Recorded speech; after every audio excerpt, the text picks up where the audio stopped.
പന്തളനാഥൻ വൻപുലിമേലെ വന്നെഴുന്നെള്ളും മാമലയിൽ മകരവിളക്കിൻ മഞ്ജുളനാളം മിഴിതെളിയാനായി കാണും ഞാൻ.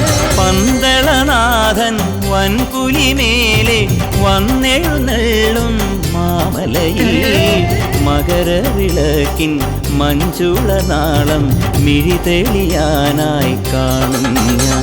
ഓ ദയാമയ പരാൽ പര ശരണജപങ്ങളോടെ നിൽക്കവേ. ഓ ദയാമയ പരാൽ പര ശരണജപങ്ങളോടെ നിൽക്കവേ. ഒരു നെയ്ത്തിരിക്കു പകരം എരിഞ്ഞു നരജന്മമെന്നൂരും. പമ്പാ ഗണപതി പാരിന്റെ അധിപതി കൊമ്പാർന്നുണരണമൻപിൽ തന്റെ തുമ്പിക്കെ ചേർക്കണം നെഞ്ചിൽ.